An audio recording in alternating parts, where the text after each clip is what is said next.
I think we have this fixed perspective about what home is, and there's such a rich variety of things we can do if we shift that perspective. The ones who can't do it themselves don't find the support anymore. Because once upon a time it used to be to have lodges or boarders inside people's houses. I think it's habits of mind. Actually, people can live together very successfully. It's not so difficult.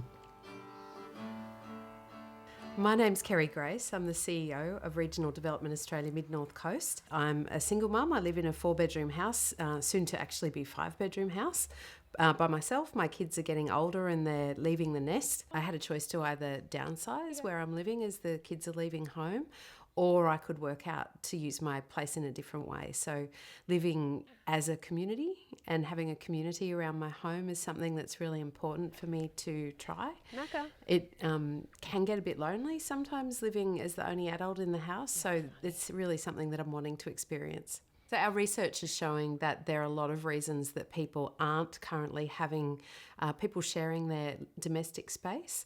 Some of those reasons are based around safety. I guess our communities aren't as close as they once upon a time were, so it's a little bit hard to find out if someone's next door neighbours, nieces, nephews, auntie, that those connections just aren't the same. So this used to be the family's living room, but we just don't need a space of this size anymore for our family. So I've installed a wall here, and you can see that it still needs to be painted, but it's nearly ready. And over here goes the bed, and this is a beautiful big space that's ready pretty much for somebody to move into. People used to do this. It was a cultural norm once. So during war period, and particularly in farming communities, having boarders or lodges inside the family home was not something that was unusual. We've just forgotten how to do it as a culture. And we're living in these enormous houses by ourselves. In fact, in the Mid-North Coast, we know there's over 60,000 people that are living with 1 or 2 spare bedrooms, and for many good reasons, but alleviating at least some of these bedrooms is really going to change the situation. My name is Rainer Schimminger. I'm an architect and a builder. Where we here are now, it's called City of Hope, which it is a small development in Coffs Harbour, which we did 10 years ago. It was right on the edge what was possible in terms of sustainability, energy efficiency, all these sort of things that were still in the context of climate change, a topic at the time. And it's done its thing in that context. And, the house we're in here now, yes, it doesn't need any heating, doesn't need any cooling, provides its own electricity, its own water, and grows stuff, all that sort of thing. But after sort of having finished it and living here now, what I see, what makes my life really good here is this sort of neighbourly context in which we're living here. There are 4 houses for different people, different configurations, but just how we relate, that makes a difference to how I feel here. Everybody needs shelter. Without it, you perish. Here in Australia, we have come to make that a personal problem. It wasn't historically always so. For the ones who couldn't make their own shelter, it was the family who helped them, or the tribe, or the clan.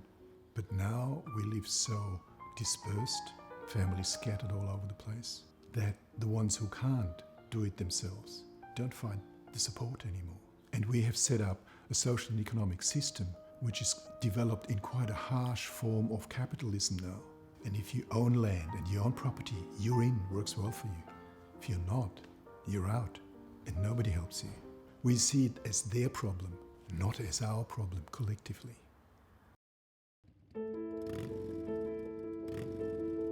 I'm Ash, and I live on 40 hectares.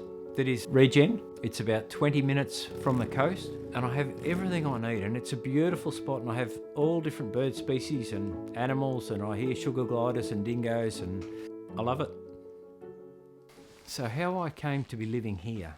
I had a role in the Philippines for an irrigation project for Australian Volunteers International. It was a 12 to 18 month role, and when COVID came along, I was repatriated to Australia, back to here, and I'd moved out of where I was renting. I'd been divorced, and so I rented down at Valla Beach, and then I realised that I had a container with all my worldly goods in it, and that perhaps I could build a house out of a container. Coming up 2 years, I have been out here building this project, so I've got somewhere to live. I've probably spent close to 40,000 with 2 containers, one for a workshop and one to live in. To go to the bank and say, well, I don't pay any rent, and how much are your rates? And, well, I don't own the land. So there's a lot of questions there that don't fit into the mainstream. But for me, it's been a lot of opportunities to go, well, how can I do this? So I've set this up so that if I do get to purchase some land, I will shift it. So it's all unboltable and fold-upable so that it can be shifted. The land that I'm on now is not owned by me. It's through very kind friends of mine who had talked about it for a number of years, actually. Have said, if you ever want somewhere to live, there's some land up the back there. It's a challenge for them also to go, what if I fall over and hurt myself, the liability? The owners of this land actually don't consider it as something they own, and they consider it as a privilege, or I think also a responsibility to understand that we're only here for a short time and we're only just on this bit of space. So to own it, I think their driver has been, well, if we're to look after it, we're also to share it as well. So their question about what ownership is challenges some of the norms too. I think they're very advanced in the way that they think.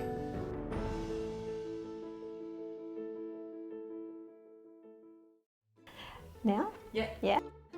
Yeah, I'm Anna, and this is Andrew, and we live in Nambucca Valley. We moved from Victoria. We have about 8 years ago, and in Victoria we've shared our home a number of times with different families and live with different people, as well as with our 4 children. How did that come about? Yeah, so with one family, I went to pick up a school friend to have a play date, and the whole family was in the car, and it was at a caravan park, and I'm like, what, are you guys going somewhere? And they're going, we don't know where we're going, and literally they had to move out of the caravan park for the school holidays because it was going to be too expensive. It was a mum and 2 kids, and she worked in aged care. She'd come to fill a gap in the local aged care sector in the area, which is a real problem. So I said, well, where are you going? And, oh, maybe a bridge or something. And so, yeah, we got to live with them. It was fun. They're Italian background, and so we learned how to make gnocchi, learnt some Italian words, that sort of thing as well. If we were going to sort of, rent a room to an essential worker, for example, I would definitely have some sort of agreement in place, like a rental agreement, just if you're renting a property as you normally would.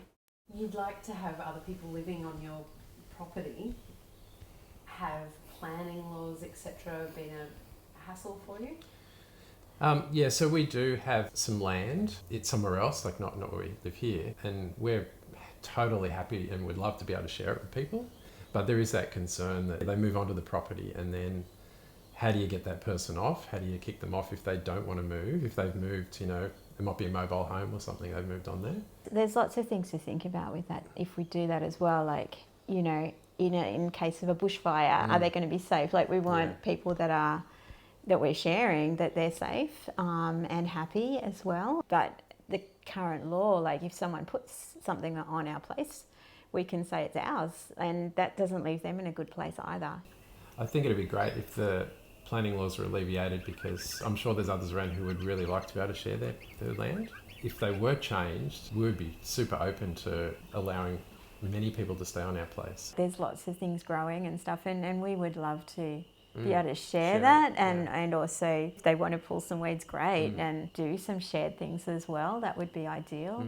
Or if you're good at fixing a pump, then please come and stay with us. Do we have to own everything and hold it really tightly? Or can we actually share it, whether it be our land or our home or our stuff? Why not live in a way that is more open and sharing? My name's Eliza. I'm 40 years old. I'm living in Port Macquarie, and I have been living in share house arrangements since I was young and university student. 3 years ago, I became a homeowner, and I didn't really see the need for me to stop share housing. So now I own my own home, but I also rent out to housemates. So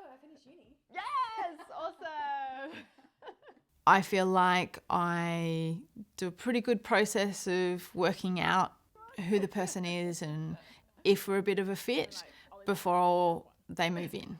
It's not just the first person who answers the ad that comes into the house. I really proactively look for someone who is going to be a fit for my lifestyle, my personality, the way I kind of live, so that there's more chance of it actually working out. So I'll just show you a little bit around the house. So kind of coming in the front door, we've got a couple of living spaces, which I find actually helps really well with the share house situation. So one living space. Yes, I invite people who I've met once or twice to come and live with me, and that might sound extremely terrifying to a lot of people, but you get to know them and you get to become comfortable with them. You still are able to be yourself in your home. We did have that as a bit of a study area at one point. We kind of come down to the bedrooms. This is one of the rooms that I rent out. Sharing a house is obviously financially very beneficial. Much more than the financial, I get the social aspect of sharing a house, to have an experience of living with somebody where you see them pretty regularly, pretty much every day, and you get that connection, you get to know each other, and in a lot of cases build really good friendships.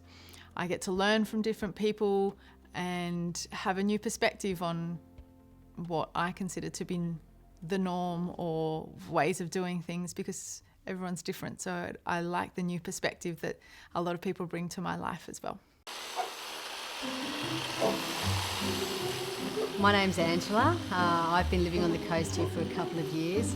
My story is, a couple of years ago I was married with 3 children, living between 2 countries, and then when my marriage ended suddenly and I moved back here, COVID happened. I was jobless and I was like, oh no, what am I going to do next? Luckily things worked out for me and I was able to purchase a home.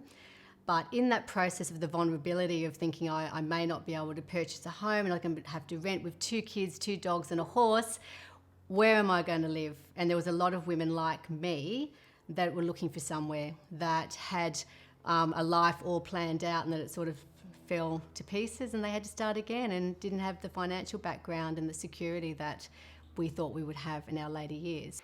First of all, I advertised just by putting it up on social media with friends and marketplace, but I think what really hit home was the overwhelming response to my ad. So all up I had about 60. 30 were probably more qualified. Out of that, I did interview or speak to at least 10 women, wanting women. I call this the House of Skirt because I had children at home, so I felt compelled to find somebody that would be suitable to live with me and my children. Were you concerned about your possessions, your things, your... No, I wasn't concerned. I like to think people do the right thing. And I think it comes down to when you're meeting somebody, you've got to have that trust element as well. I've travelled a lot and I'm very much a people person, so I think by having somebody in my home to sort of share stories and different ways of living, it's of value to both of us. The energy behind that is the exchange of welcoming somebody into your home. It has to be genuine. You have to be ready for that. You can't just take somebody in because that person needs to feel that they're welcomed and they're going to enjoy their experience living with you as well. My name is Mitra Shiva Hosseini. I am the recent evacuee from Afghanistan, and the government of Australia evacuated me in August 2021 when the Taliban took over Afghanistan. First of all, I was in Sydney. I was really struggling to find a place to stay because I was one person. And then I applied for a job, Department of Planning and Environment. So the job location is in Coffs Harbour. So when I got the job and I moved in Coffs. Mitra, I've got a new addition to the family since you were here last. Whoa. Check this out. Oh, so lovely. Meet Harlow. Hello, how are you? Little Chihuahua, 10 weeks old. Oh, really lovely. You're so lovely. I liked the idea of having Mitra in our space because this was a very beautiful woman that had a story that it sort of resonated with myself and my children, having lived overseas and not knowing anybody. We understood how that can feel. And what happened? Why didn't it work out for you? Oh, look, I think it's like anything. You know, Mitra was working in town. She wanted somewhere a little bit closer to the town. I live further away. We've kept in contact, and you know, you can't take things personal. It comes down to you've got to have a checklist of what works for you. Mitra and I hit it off quite nicely as friends, and knowing that she didn't know many people in the town, felt it was nice to sort of extend that friendship to a little bit longer. Yeah. Accommodation is expensive. One of the biggest reasons is that people don't want to share. So there is only one person or two persons in a very big, beautiful house. Designed in a way that you have a separate door for them. And in Afghanistan, people do that. They just make another door for them. You just come and go, you know. That's the very good solution for that. Angela, you work at Lifeline and you've noted that people are more disconnected than they have been before. Do you think changing the perspective of how we use our spaces can be good for people's mental health and broader connection? Absolutely, 100%. I feel that we are more disconnected than ever before. People living in these big houses, there's only one or two of them in there. They don't have a foundation or a structure of family and friends around them. At Lifeline, we found that our phone calls have doubled. The biggest calls we get are people that are isolated and have no one to talk to. If that isn't a good indication of where we are nationally. Lifeline is here for you. And have you found somebody? I have found somebody, a lovely young woman that is studying, so she's moving up to the coast to attend the university, Southern Cross Uni, and she's moving in a couple of weeks. The project really started from us holidaying together with the other four people and enjoying it so much. We'd get together every Christmas and rent a beach house together somewhere and just loved it. And we got to thinking one night, gee, this would really be fun once we retire. We looked at what our parents, all our mutual parents, were up to and how they were going or how they had gone before they died. There were a lot of things we thought we'd really like to do it differently from that. It's a single house all under one roof, but inside there are three couples living in private suites, and we have a lot of shared space, you know, the obvious things, the dining room, the kitchen, the lounge room, laundry, all of that, entertainment spaces. We have this choice about whether we're in an environment where we're together or just being in our own private space, pursuing our own interests and things that we like to do. Did you know each other well and truly before you moved in? Yeah, we did. And I think that's part of the secret that it's worked so well. And probably only a part of it, but certainly we knew each other very well. We'd known each other for, I think, 15 years or more before we actually took on this project. But let's say it's a bit like being in with brothers and sisters that you don't fight with. In this environment, with the interest and support and the humour and companionship and so on, I've actually become who I hoped I would become, which was not so, I don't know how that works, but there's something very nourishing about it and validating. Something that I did notice with my mum and my dad as they got older was they became like hermits in their own home. So all they ever had was each other. So I've got my friends just down the hall. It just can be lovely to have people around. We're able to really isolate ourselves if we want, if I want, and on the other hand, there are just times when I just seek out company and it's great. And the other thing is that it provides such variety and stimulus in my life. And I know my life is much, much richer for being involved in this. Some people listening might be terrified of sharing their own space. What would you recommend to them? Well, certainly you've got to create a relationship with the person that you're going to live with and put some work in and thought into that. People shouldn't be shoehorned into living with other people if they can't cope with it. But the benefits are enormous. It's sort of doing your work on yourself and your life, I guess. I mean, loneliness is a dreadfully difficult thing. It's bad for your health and bad for all sorts of things. And it's better to do the work and be together with people than than to go the loneliness route, I think. We were aware that there would be times when we really didn't want to be mixing. So that's why we designed it the way it is, that there is private space. And if you're having a blue with your dearly beloved, there's yet another space you can go to. Down the road. No, just up the hill in the guest quarters. There's another space where you can just go and be quiet and get yourself together. Living together with others is something to do also with well-being, emotional well-being, physical well-being, being connected, that kind of vitality of being a part of something, being included. And all of us want to belong somehow, and it's one way of creating a situation in which you belong, you can make home with others. So the question is whether anybody could do this or whether it takes a very special cohort of people. And I reckon I could do this with quite a lot of people. These people were great, and I knew them well before we got in. We even trialed this for a while, trialed living together for 2 years before we built the house. So we were pretty well established. However, I think quite a variety of people we could have made it work with. And lots of people say, well, if anybody drops out, let me know, we want to move in. And I have a look at them and think, yeah, I could work with them. I could live with them. Rick, why do you think more people don't live like this? Well, my personal view on that is that we have bad experiences from our youth. And I can say that with authority with myself. When I was starting out, I lived with 3 other guys. And there would always be that wonderful surprise when I go to the refrigerator to get out the meal I was looking forward to, and it's not there. And somebody ate it, and I swore to myself, never again. This is too hard. And I think a lot of us have scars like that it's too hard. We remember the times we didn't do it. And there's a stigma too. I mean, I'm self-reliant. I should be able to just live on my own. So it's a little bit like that. And I didn't think of the good things that could result from all of this. And fortunately, I came around.